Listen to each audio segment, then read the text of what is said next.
Hello friends, नमस्कार and welcome to समाधान। साथियों, उम्मीद है कि आप सब अच्छे होंगे और साथ ही साथ आपकी स्टडी भी अच्छे से चल रही होगी। बिहार कर्मचारी चयन बीएसएससी एग्ज़ाम, जिसमें सीजीएल 4 बीएसओ 10+2 और भी ना जाने कितने एग्ज़ाम हैं, जिसके लिए लगभग 60 से 70 लाख अभ्यर्थियों का भविष्य अधर में है। लेकिन इसी बीच अभी देखिएगा तो CBT exam, computer based test यानी कि ऑनलाइन एग्ज़ाम के लिए आपका प्रोसेस होने जा रहा है। अब आप सोचेंगे कि सर कुछ ही दिन पहले तो ऑफलाइन एग्ज़ाम के लिए ओएमआर शीट स्कैनिंग के लिए टेंडर कंप्लीट हुआ था और आप बोल रहे हैं कि सीबीटी परीक्षा। ये हम नहीं बोल रहे हैं, ये आयोग बोल रही है। और अभी अभी आयोग ने इसके रिगार्डिंग नोटिस भी जारी कर दिया है। चूँकि हम सभी भोजपुरी क्षेत्र से हैं तो आपने एक गाना सुना होगा कि छने छने बदले तहरो मिजाज रजऊ, तो वही हाल है आयोग का। ये अभी तक तय ही नहीं कर पाए कि कभी ऑफलाइन मोड में जा रहे हैं, कभी ऑनलाइन मोड में जा रहे हैं। सबसे पहले इनका नोटिस देखिएगा जो सीबीटी एग्ज़ाम को लेकर के, यानी एक बड़ा कदम होने जा रहा है। Tender document request for proposal क्या है? Selection of agency for conducting end to end computer based test CBTs for internal, यानी कि जो इनका आंतरिक एग्जाम होगा, internal departmental and external recruitment examination, यानी कि जो आपका एक्सटर्नल में कौन कौन सा आ जाएगा, तो सीजीएल 4 हो गया, बीएसओ हो गया, 10+2 हो गया, जो भी फॉर्म भरवाए जाते हैं बीएसएससी के द्वारा by the Bihar staff selection commission BSSC Patna.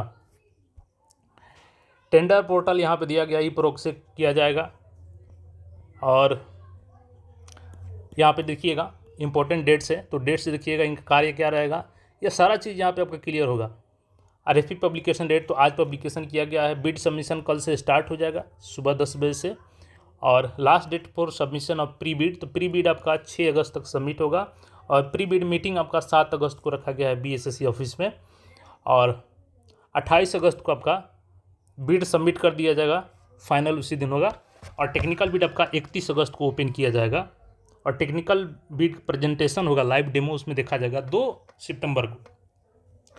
और फाइनेंशियल बिड का ओपन होगा, तो इसका डेट अभी अनाउंस किया जाएगा। ठीक है, यहाँ तक तो ठीक है। पूरा ये अगस्त खा गया इसमें। अब इनका प्रोसेस क्या है, ये किस लिए चयन कर रहे हैं इस एजेंसी का, ये भी तो समझना हम लोग को ज़रूरी है। यहाँ पे देखिएगा scope of work, pre examination. ठीक है, तो प्री एग्जामिनेशन है, general scope and single point responsibility.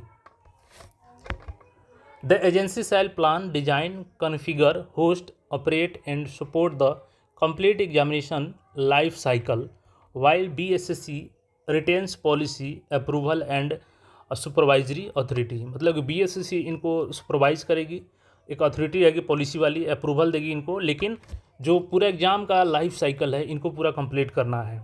ठीक है, the agency shall provide all necessary software, hardware, secure infrastructure. Examination centre भी, इस चूँकि ऑनलाइन एग्जाम होगा तो एग्जामिनेशन सेंटर भी वही एजेंसी देगी, सर्वर भी वही देगी, नेटवर्क पावर बैकअप भी उसी कंपनी का रहेगा, biometric equipment, CCTV, man power, help desk, cyber security controls, reporting and pre and post examination support, यानी कि एग्जाम के पहले और एग्जाम के बाद, जैसे कि आंसर की जारी करना होगा, रिजल्ट जारी करना हो गया। Allocated to BSSC in responsibility matrix. The agency shall remain fully accountable for its employees, examination center and service providers. Approval by BSSC of a center plan, design and deliverable shall not relieve the agency of responsibility for correctness, security, adherence और contextual of compliances। ठीक है, मतलब एक तरीके से जो CBT exam होगा इसके लिए ये सारा चीज़ इनको प्रपोजल दिया जा रहा है। इस एजेंसी का काम क्या रहेगा? Online application and registration portal देना। The selected agency shall design, develop and configure, deploy, operate and maintain a secure, scalable, responsive and bilingual online application and registration portal for BSSC examination. तो इसके लिए portal तैयार करना, जैसे कि portal reopen किया जाना है। The portal shall confirm the functional recruitment specification, system requirement. ठीक है, portal design and operation, the agency shall provide an end to end online application portal. अब जैसे कि इसमें कैंडिडेट का लॉगिन हो गया, मोबाइल पर ओटीपी भेजना हो गया, कैंडिडेट का प्रोफाइल क्रिएशन हो गया, ऑनलाइन एप्लीकेशन फिलअप हो गया, फोटोग्राफ सिग्नेचर अपलोडिंग हो गया, उसके बाद से लाइव फ़ोटो वाला ऑप्शन, प्रीव्यू का ऑप्शन, फाइनल सबमिशन के बाद जनरेशन का ऑप्शन प्रिंट के लिए, और करेक्शन एडिटिंग का फैसिलिटी देने के लिए, एप्लीकेशन स्टेटस, ये सारा चीज़ के लिए यहाँ पे दिया गया है। पेमेंट करने के लिए गेटवे तैयार करना। इसके अलावा देखिएगा तो यहाँ पे दिया गया है कि the final days of application submission, correction window closure, admit card release करना, एग्जामिनेशन डेज बताना, publication of response sheet and answer key जारी करना, ऑब्जेक्शन और चैलेंजिंग विंडो। तो देखिए पब्लिकेशन ऑफ रिस्पॉन्स शीट यानी कि जो ऑनलाइन आप एग्जाम देंगे तो उसमें आपका रिस्पॉन्स शीट होगा, कौन सा आपने आंसर चूज किया है, सही आंसर क्या है, वो विंडो यहाँ पे अवेलेबल होगा। और ग्रीवांसेस के लिए यहाँ पे स्टेटस के लिए सारा चीज़ दिया जाएगा, कॉल टिकट एंड मैनेजमेंट, तो ये सारा चीज़ यहाँ पे दिया गया है। यानी पूरी तरीके से अब सीबीटी मोड में आयोग चली जा रही है। देखिए यहाँ पे candidate communication mock test and admit card, यानी कि bilingual mock test. The agency shall provide a bilingual mock test in Hindi and English at least 20 days before the examination unless otherwise directed by BSSC. The mock test shall to replicate to the look navigation and key functionalisation, मतलब कैसे उसमें आप किसी question को आगे बढ़ाएंगे, कैसे उसको होता है ना कि दोबारा आप उसको आकर चेक करेंगे, तो वो सारा चीज़ ऑप्शन देना यहाँ पे कि ताकि छात्र उसको अच्छे से समझ सकें। उसके बाद एडमिट कार्ड जारी करना। तो ये तमाम चीज़ें हैं। अब इसके बाद आपका मन में एक ही सवाल आएगा कि सर जब इनको ऑनलाइन एग्ज़ाम ही लेना था तो इतना दिन से ये लोग ऑफलाइन का टेंडर क्यों कर रहे थे? ये बिल्कुल आपका सवाल जायज़ है और बीएसएससी को इसका जवाब भी देना चाहिए।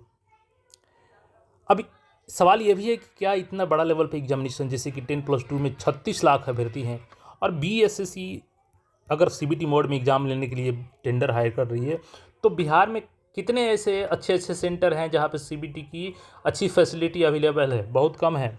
और इसमें भी कई धांधली सेटिंग वाले जो सेंटर चलाते हैं उसमें भी सावधान रहने की ज़रूरत होगी जब सीबीटी एग्ज़ाम होगा, क्योंकि सेटर इसमें कई सारे अपना सेंटर खोल के बैठे हैं। तो एक लंबा प्रोसेस चलेगा अगर 10+, चूँकि 10+2 का ऑलरेडी इन्होंने ऑनलाइन एग्ज़ाम के लिए नोटिस जारी किया था 14 अगस्त 2024 को जारी किया था इन्होंने, या शायद 25 को।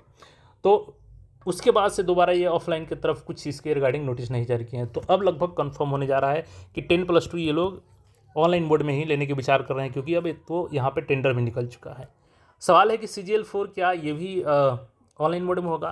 तो जाहिर सी बात है अगर इतना बड़ा एग्ज़ाम ये लोग ऑनलाइन ले लेंगे तो मैक्सिमम चांस है कि आपका CGL4 भी ये लोग ऑनलाइन सीबीटी मोड में ही ले लें। हालांकि इसके रिगार्डिंग ऑफलाइन ऑनलाइन दोनों बातें मेंशन है नोटिफिकेशन में, तो मे भी अब डिपेंड करेगा एक पे कि ये इसका CGL4 का ऑफलाइन लेगी या ऑनलाइन। लेकिन 50-50 चांसेज है कि आपका इसका भी एग्ज़ाम या तो ऑनलाइन या ऑफलाइन मोड में हो सकता है। अब पूरा अगस्त तक ये लोग टेंडर में ही खा जा रहे हैं, तो इसके बाद अब कौन सी एजेंसी मिलती है, उसकी कैपेसिटी वर्क की कितनी है, कितने एग्ज़ाम कंडक्ट करा पाती है, तो इस अनुसार से तो अब आपका लंबा एग्ज़ाम चलेगा अगर केवल सीबीटी मोड में लेते हैं। तो ऐसे में आयोग को दोनों मोड में मुझे लगता है कि लेना चाहिए एग्ज़ाम।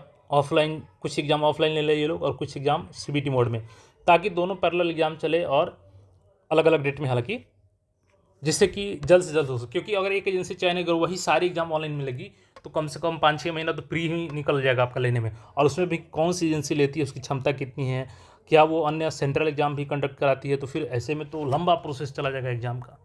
बाकी इस पर आपका जो भी सूचना है कमेंट करके बताइए, क्योंकि देखिए ऑफलाइन एग्ज़ाम का और ऑनलाइन एग्ज़ाम का दोनों का कुछ अच्छी बातें हैं तो दोनों की अपनी कुछ कुछ खामियां भी हैं।